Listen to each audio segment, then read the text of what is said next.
Alright, so our first set of notes for the second semester is about why a Cold War developed at all. So, titled, Why Did the Cold War Develop After World War II? Just taking a look at some background here. First off, we need to know what a Cold War is. Cold War, the definition of it, essentially, is a competition between the United States and the Soviet Union that was bitter and very fierce, but did not involve direct fighting. So essentially kind of a war without the actual fighting between our armies. Which is interesting because during World War II we were allies. The United States and the Soviet Union worked together against Germany.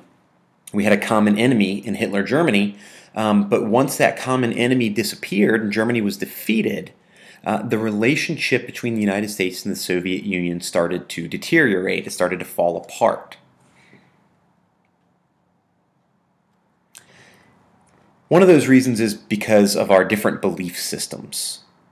In the United States, we have democracy, we have a market economy, and businesses are owned by private owners, right? The free market, a lot of the stuff that we talked about in the first semester. The Soviets, on the other hand, believed in a government run by one political party, a single-party state, and they had a command economy where the government and the Communist Party is making all of the economic decisions. So very, very different belief systems between the two countries. Another reason that we saw this relationship fall apart had to do with our different experiences during World War II. The U.S. lost about 300,000 men, but we were not invaded or damaged, and our economy was booming during the war. It was really World War II that got us out of the Great Depression, right? We were churning out tanks and bombers and ammunition and guns and all kinds of stuff for the war effort, and that helped get people working, it helped people make money, and it helped get us out of the Great Depression. So we finished the war without being invaded, without our homeland really being damaged, and with a booming economy. The Soviets, on the other hand, lost 30 million people in the war, and they were invaded by the Germans. In fact, they had a lot of their country ripped up and destroyed by an invading German army.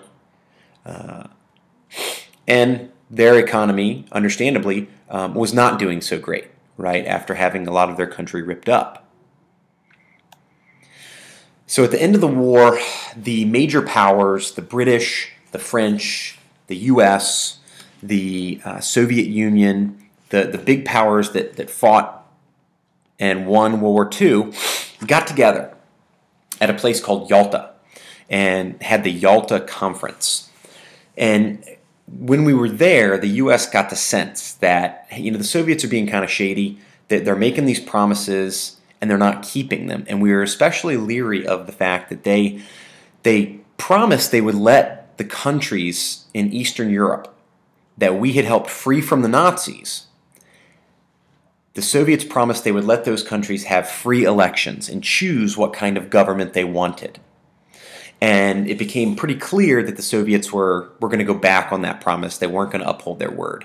So this gives us some background information that helps us to make a little bit more sense of why we went from being pals and friends and allies during World War II to how we turned into Cold War adversaries very shortly thereafter. Please finish up your notes and print them before class.